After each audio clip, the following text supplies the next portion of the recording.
అస్సలాము అలైకుం వరహ్మతుల్లాహి వబర్కాతుహు. శుచి శుభ్రత గురించి దైవ ప్రవక్త ముహమ్మద్ రసూలుల్లాహ్ సల్లల్లాహు అలైహి వసల్లం గారు ఈ విధంగా వివరించారు.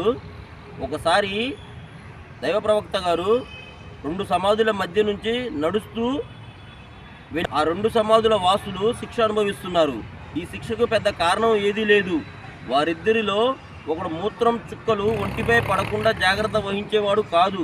రెండవ వ్యక్తి చాడీలు చెబుతూ తిరుగుతుండేవాడు అంతే అని తెలియజేశారు. తరువాత ఆయన ఒక పచ్చటి మంట తీసుకొని దాన్ని మధ్యకు చీల్చి రెండు భాగాలు చేశారు. ఆ రెండిటిని ఆ రెండు సమాధులపై నాటారు.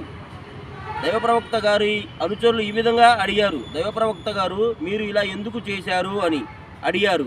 దానికి ఆయన సమాధానం ఇస్తూ, ఇలా చేయడం వల్ల ఈ మండలు ఎండిపోయినంత వరకు వీరి సమాధి శిక్ష కొంతవరకైనా తగ్గిపోవచ్చని భావిస్తున్నాను అని విశ్వకారుణ్యమూర్తి చిట్ట చివరి ప్రవక్త దైవ ప్రవక్త ముహమ్మద్ రసూలుల్లాహ్ సల్లల్లాహు అలైహి వసల్లం గారు ఈ విధంగా మనల్ని వివరించారు. ఇట్లు మీ బాబుభాయ్, మైనారిటీ హక్కుల పరిరక్షణ సమితి, హనుమూరు నియోజకవర్గ అధ్యక్షులు, విజయవాడ.